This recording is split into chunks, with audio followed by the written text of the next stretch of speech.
want to tell you what 4 hours sounds like, not the content of the sound.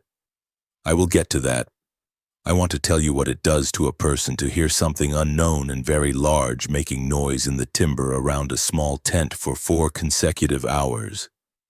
Because the psychological texture of that experience is not something that gets described accurately in most accounts I have read, and I was a psychologist for 30 years and I feel some professional obligation to describe it accurately. What it does in the first hour is activate the threat response with a force that is difficult to overstate. The specific combination of darkness, enclosure, unknown sound source, and inability to locate the source by visual means produces a sustained physiological arousal that is identical in its neurological signature to being in genuine mortal danger. Your heart rate elevates, your peripheral vision sharpens, your hearing reaches for detail it cannot extract because the source is too far away or too intermittently present to localize precisely.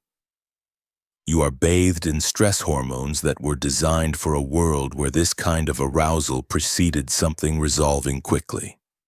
Fight or flight, then relief or injury. The world those hormones were designed for does not include 4 hours. What happens in the second hour is what interests me most as a psychologist. The acute threat response cannot be sustained indefinitely. The body begins to modulate it. The heart rate comes down somewhat. The breath deepens. The cognitive function that was suppressed by the arousal begins to come back online, and you start to think rather than simply react. You begin to form hypotheses, you begin to assess, and this is the part that still strikes me as remarkable in retrospect, to become curious. Not unafraid, not comfortable, but curious underneath the fear, in a way that runs parallel to it rather than replacing it. By the 4th hour, I was lying in my sleeping bag with the fear present and the curiosity present and a third thing present that I still have difficulty naming.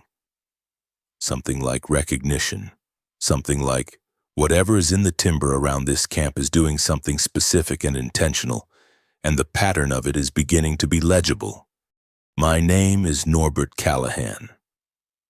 I am a retired clinical psychologist, 67 years old, and the night I am describing happened 11 years ago in the Adirondack Park in northern New York in February, at a temperature that the ranger station in Lake Clear later told me had reached 14 below zero at its coldest point.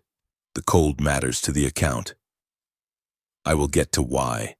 I need to back up to the day before because the night did not arrive without context. I had driven up from Albany on a Thursday afternoon alone, with a winter camping kit I had spent 2 decades developing and refining on solo trips across the Northeast. The Adirondacks, the White Mountains, the Catskills in the shoulder seasons. Solo winter camping in the Adirondacks is an activity that requires significant preparation and a specific kind of respect for what can go wrong.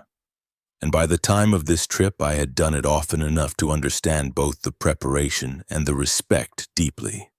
I was 66 years old. I had retired from clinical practice the previous spring after 30 years, and the winter trip had been a fixture of my post-retirement plan. Time alone in the kind of country that requires your full attention, which is the best antidote I know to the specific variety of rumination that accompanies the end of a long career. I was not a novice in that country in winter. I was a careful and experienced winter camper with a realistic understanding of my own capabilities and limitations, which is a different and more important thing. The site I had selected was a lean-to on the south shore of a frozen lake about 7 miles from the trailhead. I know that lake from 4 previous winter trips. The specific quality of the ice at various points in the season, the way the wind comes across it from the northwest and what that means for camp positioning, the lean-to's orientation relative to prevailing weather. I reached it in late afternoon with good light remaining and set up methodically. 4-season tent pitched inside the lean-to structure because I do not trust lean-tos alone when the temperature is going to drop below zero. Sleeping system laid out. Food made on the stove with the pot balanced on my pack as a stable platform. Bear hang completed before the light was gone, even though February in the Adirondacks has bears in dens. Habit, standard practice, everything I had done on the 20 trips before this one. The Adirondack Park in February is one of the quietest places I have been in my life. The snowpack absorbs ambient sound the way clinical offices are designed to absorb ambient sound, comprehensively without reflection, so that the world is reduced to what is immediately present. The lake ice is solid enough at this point in the season that walking on it produces no auditory feedback. The canopy is bare hardwood above the spruce lining the shore, which means the forest floor is in deep shadow even at midday, and at night is completely dark except for whatever the cloud cover allows through. Sound travels in specific ways across frozen lake surfaces, further than you expect, with less attenuation than open ground provides, arriving sometimes with an apparent directionality that does not correspond to the actual source location because the ice acts as a conducting surface. I have heard snowshoers on the far shore of a lake a half-mile away, their conversation arriving in fragments as if they were much closer. I have heard a coyote on the north shore when I was camped on the south shore and estimated initially that it was between me and the tree line. I say all of this carefully because the sound that began at approximately 11 p.m. on Thursday had to be assessed in the context of what winter acoustics does in the Adirondack Park. And I did assess it, carefully, repeatedly over 4 hours. And my assessment was that what I was hearing was not on the far shore of the lake. It was in the timber on my side of the lake, within 200 yards of the lean-to, and it was moving. The first vocalization arrived without any build, not something that approached from a distance and grew louder as it came. It was simply present, at full volume from the north. At a distance I immediately estimated at approximately 200 yards based on the attenuation and the acoustic properties of sound moving through timber versus across open lake ice. Long, very loud, descending in frequency across its duration. I was sitting upright in the sleeping bag before the sound had finished. My heart doing things hearts are not meant to sustain for extended periods, my hand on the headlamp, which I did not turn on. I know the Adirondack Sound Catalog in winter. I have heard eastern coyotes in full chorus at close range, within 100 yards, which is an experience that can stop your heart if you are not expecting it. The harmonic complexity of 6 or 8 animals in simultaneous call arriving as an undifferentiated wall of sound. I have heard great horned owls in territorial dispute, which at 20 feet in the dark is genuinely alarming, and which I have never entirely habituated to across 20 winters of being in their country. I have heard red foxes in the mating season which produce a sound that is more disturbing than almost anything else in the northeastern woods, and which has sent more than one experienced camper scrambling for a weapon before the identification resolves. I have heard the specific sound of a large tree failing under ice load, which propagates across a frozen lake like a rifle shot, and has the directional quality of a sound produced right next to you even when the tree is half a mile away. I have heard on 2 previous Adirondack trips what I believe was the vocalization of a timber wolf or a wolf hybrid. The Adirondack wolf population has been expanding and hybridizing for years, and the sound is distinct from a coyote in its length and its low harmonic content. None of those cataloged sounds is what arrived at my camp at 11 p.m. on a Thursday in February. What I heard was large in the physiological sense. Not loud as in proximate, loud as in produced by a chest cavity and a respiratory system of significant size. The lung capacity required to sustain a vocalization of that duration at that volume is not the lung capacity of a coyote or an owl or a wolf. It is the lung capacity of something with a thoracic volume substantially beyond those animals, in the range of the larger primates. I spent 30 years listening to human vocalizations in clinical contexts. The voice under stress, the voice under grief, the voice of someone trying to communicate something they do not have words for. And the resonance quality of what I was hearing had the specific characteristic I associate with large-bodied primate voice production. Not identical to human voice, not identical to any primate I know by sound, but in the same structural family: chest resonance, diaphragm involvement, sustained exhalation as the mechanical basis of the sound. It lasted perhaps 20 seconds, silence for perhaps 3 minutes. Then again, from a slightly different position, whether closer or the intervening timber had changed in a way that reduced attenuation I could not determine from inside the tent. Then silence. Then again. I lay in my sleeping bag for the first hour without moving except to put on my hat and my gloves and my down jacket over the sleeping bag, because the cold inside the tent at 11 p.m. was already serious. The lean-to provides wind protection but not thermal insulation, and the tent inside it was at whatever the ambient air temperature was, which was heading toward 14 below. And being inadequately dressed in a crisis is a compounding problem I did not need. I had my headlamp. I had my bear spray in the right side pocket of the tent where I always keep it in any season. I had my satellite communicator in the mesh pocket at the head of the tent where I can reach it from the sleeping bag without sitting up. I looked at the communicator once in the first hour, held it in my hand for a moment, put it back. The decision rule I had established for myself on these trips, and I had thought about it carefully because I am a person who thinks carefully about decision rules, was that the communicator was for injuries and for genuine structural threats, meaning situations in which the threat was to my physical safety and the alternative to calling was a realistic possibility of not surviving. A sound I could not identify in the timber at 200 yards while I was warm and dry and inside 2 layers of protection at a site I knew well did not meet that threshold. What I was aware of, holding the communicator and making that assessment, was that my definition of genuine structural threat might be about to be tested by circumstances I had not fully anticipated when I created the definition.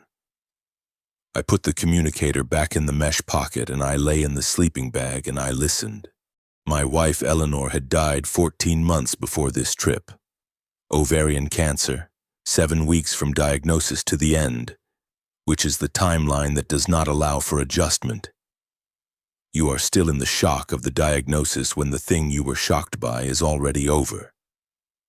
I had taken the winter trip partly because it was what I had always done in the years before her illness, and not doing it felt like one more thing the illness had taken, and I was not willing to give it that.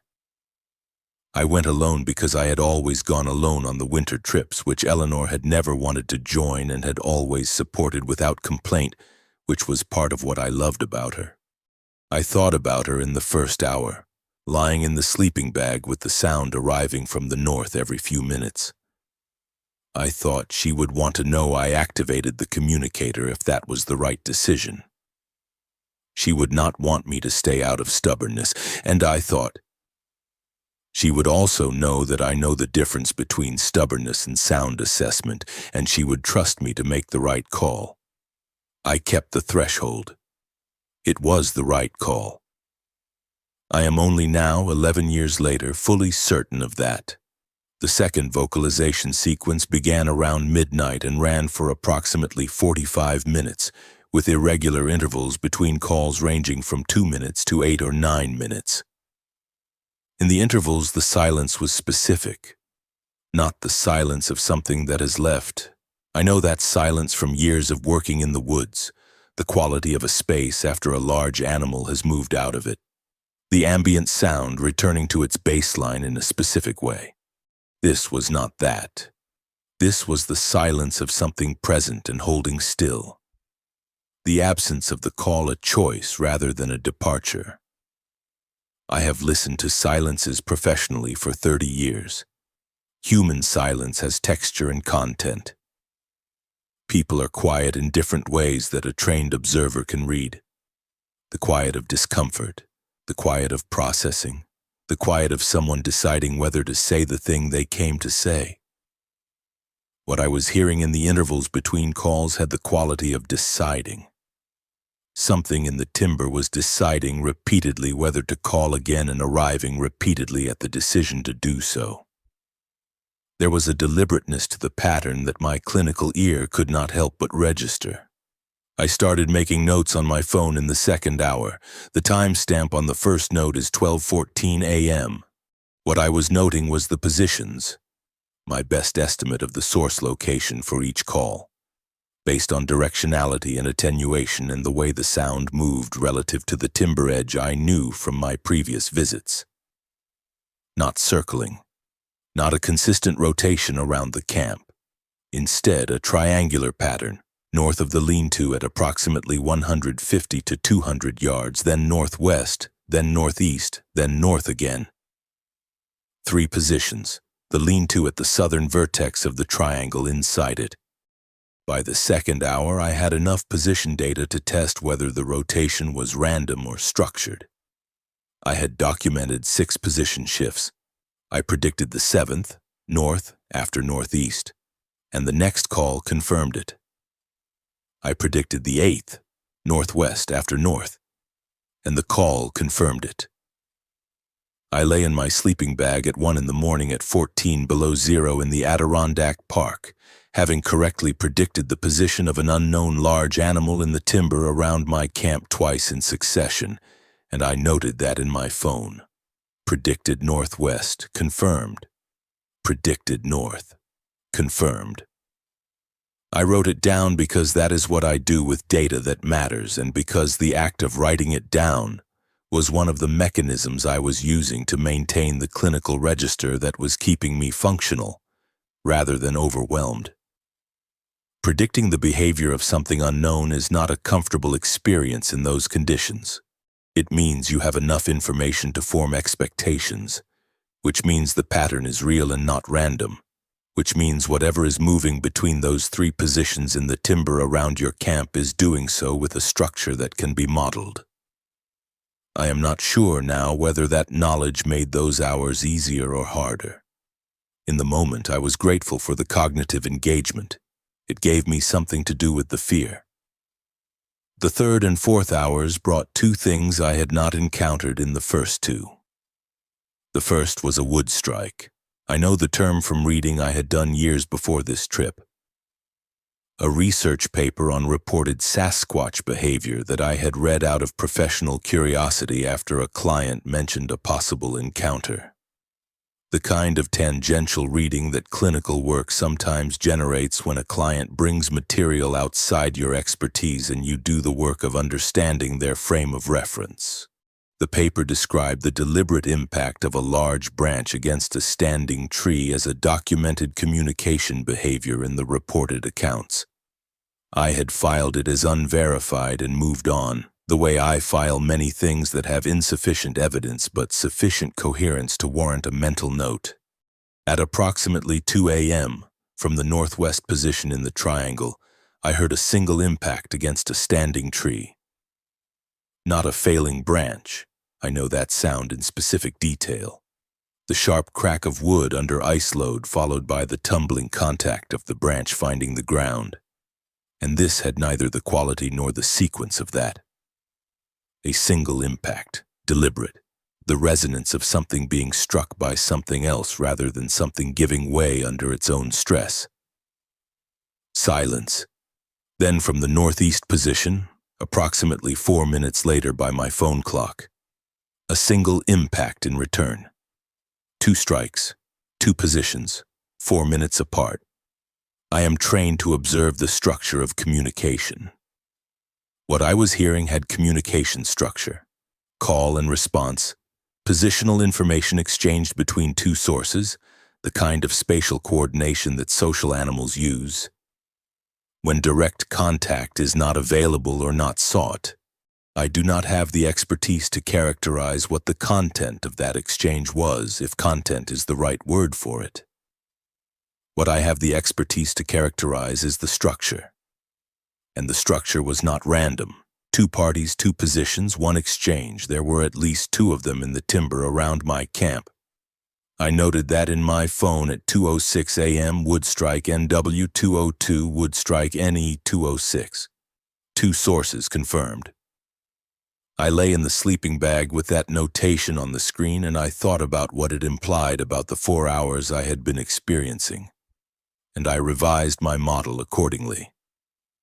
Not 1 animal investigating a camp, 2 animals, possibly more, coordinating in the timber on either side of a lean-to containing 1 retired psychologist in a 4-season tent.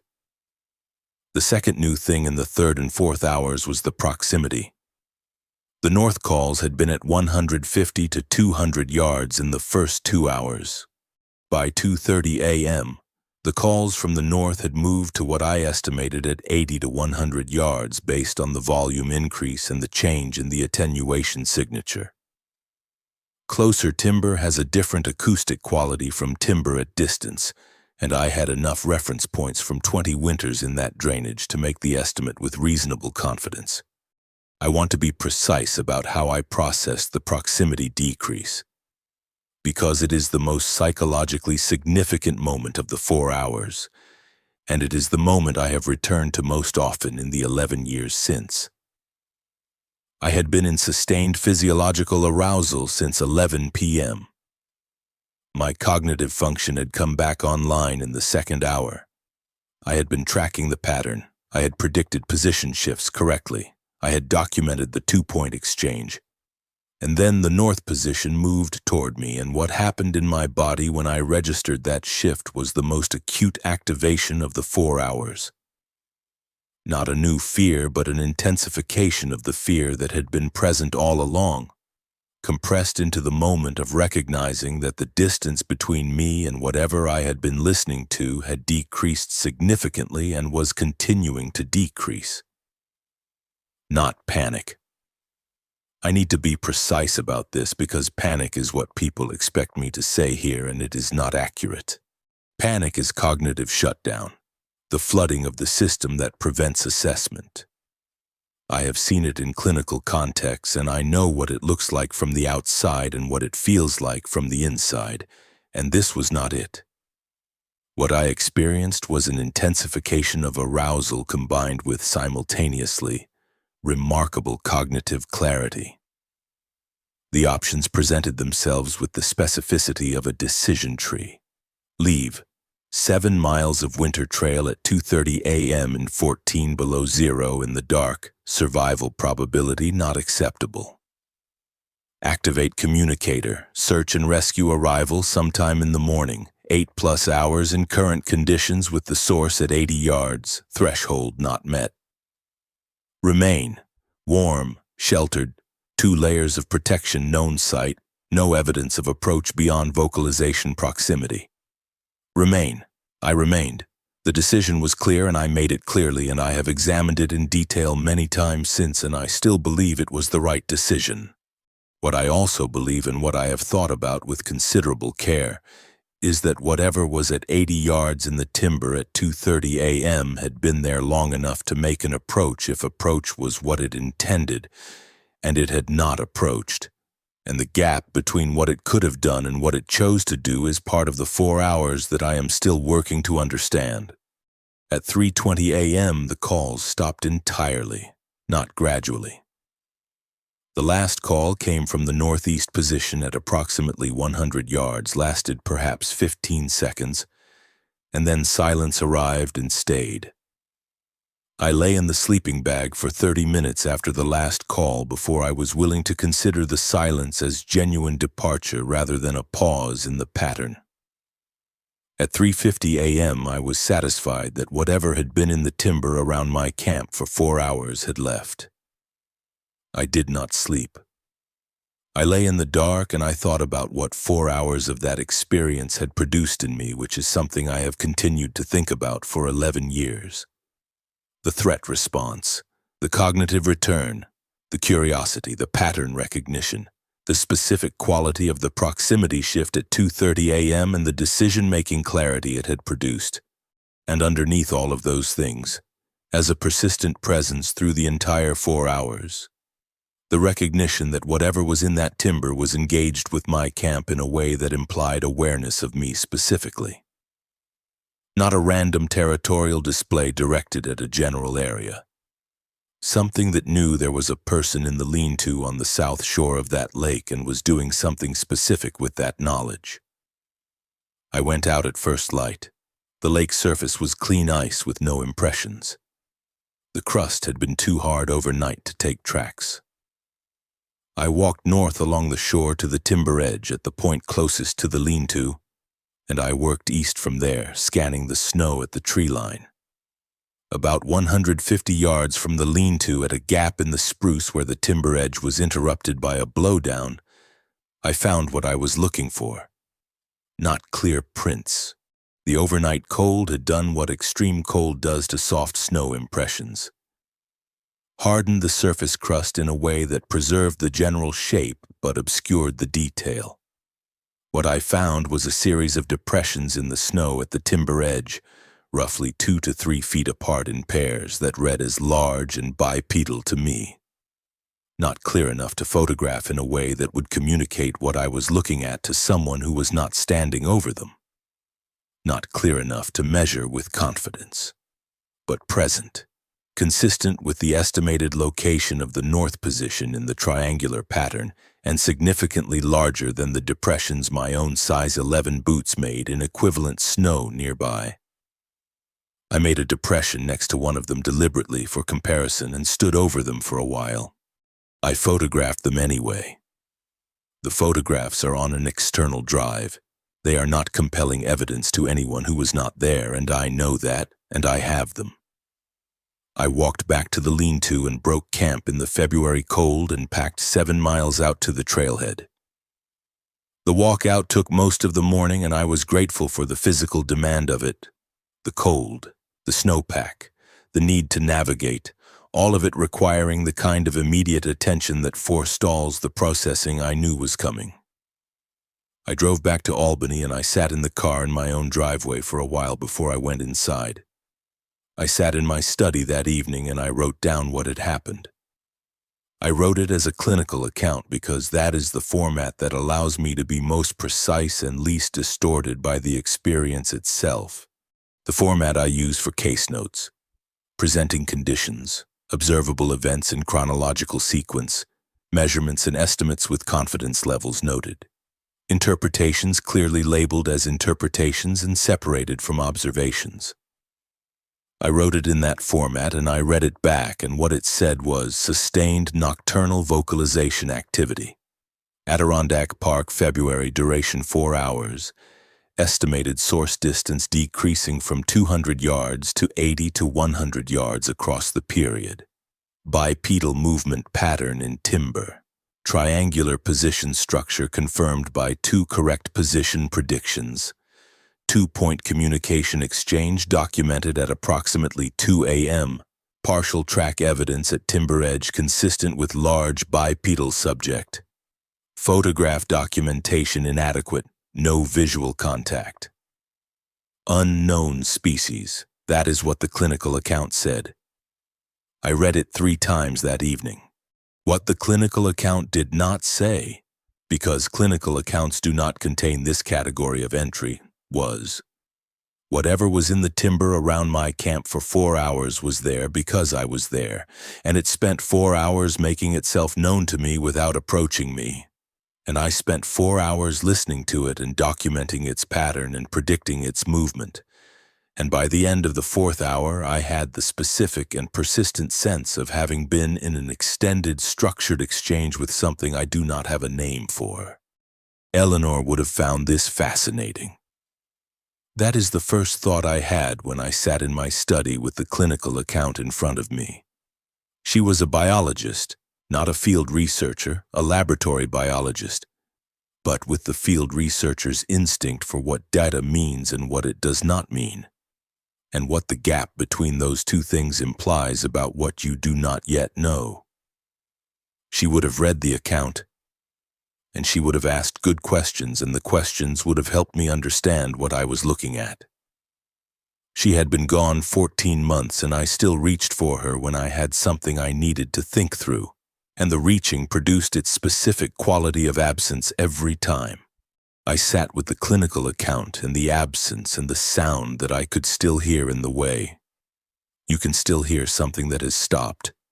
And I thought about what it meant to have spent 4 hours with something unknown in the dark and to have come out of it intact and to have no better explanation than unknown species. No visual contact.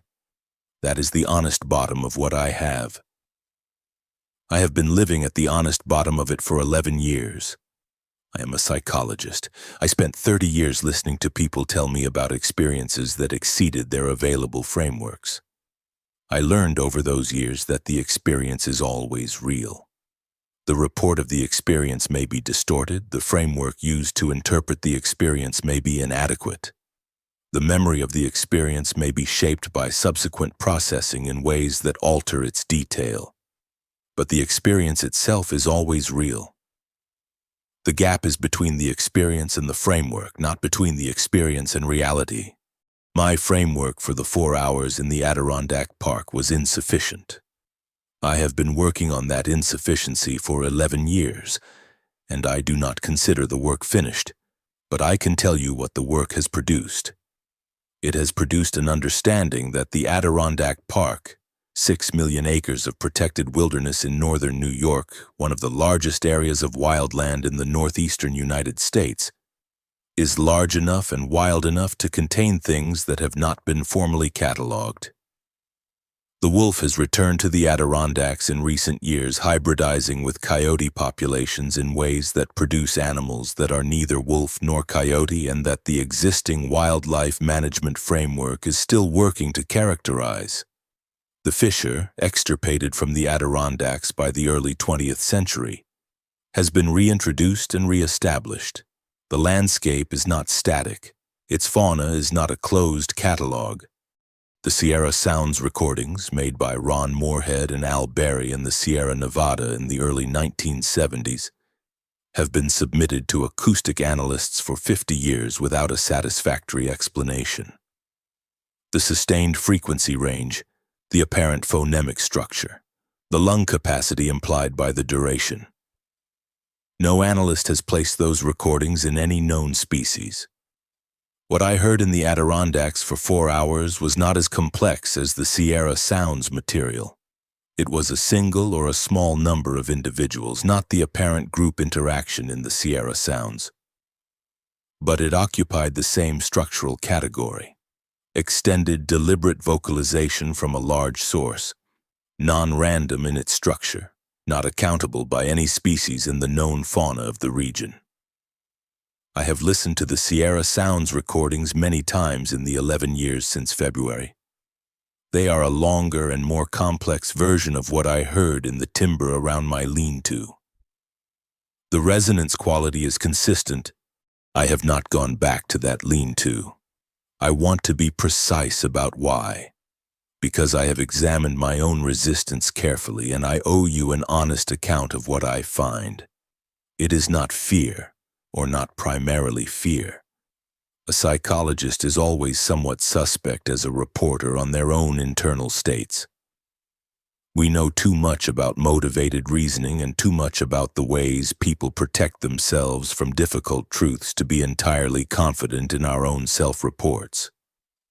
But my best assessment, arrived at over 11 years, is that the primary reason I have not gone back is that going back before I understand more clearly what I am going back to do seems like a category error. The 4 hours produced an experience I have not finished processing. The processing requires more information than the experience itself contained. I am still acquiring the information. I have been in contact for 2 years with a researcher named Marcus Solberg, who works the Northeastern documented record, the Adirondacks, the Catskills, the Green Mountains, the White Mountains, and who has 12 documented acoustic cases from the Adirondack Park alone. He has reviewed my phone notes from that night and the photographs of the depressions at the timber edge and the clinical account I wrote in my study on the Thursday evening. He said, The triangular position pattern with confirmed predictive accuracy is the most analytically interesting element of your account. He said, "In my 12 acoustic cases from the Adirondacks, I have not had a witness who documented predictive confirmation of position shifts in real time." He said, "That is the kind of data that is hard to produce and harder to dismiss." He asked if I would go back. I said, "Eventually." He said, "When you are ready." I said, "That is the right framework." He said, "It usually is." I will go back. Not this winter. The processing is still ongoing, and I do not want to go back before it has produced something I can use when I get there. Next winter, possibly, or the winter after. I will go back to the lean-to on the south shore of the frozen lake, and I will set up my tent inside the lean-to structure, and I will lie in my sleeping bag in the dark, and I will listen to what the February Adirondacks do to a person who is paying attention. I will have my phone in my hand and the clinical training running, and I will take the notes that the situation produces, and I will not activate the communicator unless the threshold is genuinely met. What I know is what I heard for 4 hours in the Adirondack Park in February, and what I documented at first light, and what I have been living with and working through since. The experience is complete. The framework to contain it is not. That is the honest condition of a person who has had this experience and is trying to respond to it with the same rigor they brought to 30 years of helping other people respond to theirs. Eleanor would have approved of that framing. She always did when I arrived at the most honest version of a thing. I am still working on it. In 30 years of clinical practice, that was always the honest answer to the hardest problems. It still is.